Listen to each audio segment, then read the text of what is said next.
दोस्तों कॉमेडी का किंग जो कृष्णा यादव है दोस्तों, कृष्णा यादव ने ऐसा गाना लाया है दोस्तों, क्या बताए दोस्तों, धरती से जुड़े ये सॉन्ग है दोस्तों, बिल्कुल सच सच बताया गया दोस्तों, प्यार में ऐसा होता है दोस्तों। देखिए दोस्तों कृष्णा यादव का गाना अगर आप लोग देखिएगा, कलंक जिंदगी भर के तुम मार ले ऐसा डंगे, कलंक जिंदगी भर के।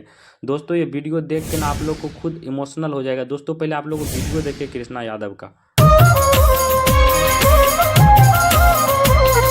रे तो घर में लात नहीं। दोस्तों देखिए कृष्णा यादव के पापा क्या बोले हैं, इस घर में तो लात नहीं दे भी।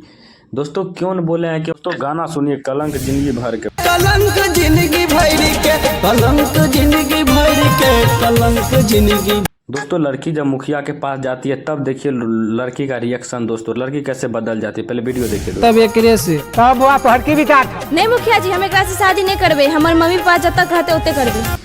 जी हाँ दोस्तों, वीडियो देख ही लोगे लड़की कैसे बदल। जी हाँ दोस्तों आप लोग को अगर वीडियो देखना है तो यूट्यूब पे जाके सर्च मारिए, कल तू देले ऐसा डंग कलंक जिंदगी भर के। दोस्तों आप लोग यूट्यूब पे जाके सर्च करिए, कलंक मारले ऐसा डंग कलंक जिंदगी भर के। दोस्तों ये वीडियो आप लोग सर्च करके देख लीजिए और मेरा वीडियो फिर मिलते हैं किसी नेक्स्ट वीडियो के साथ।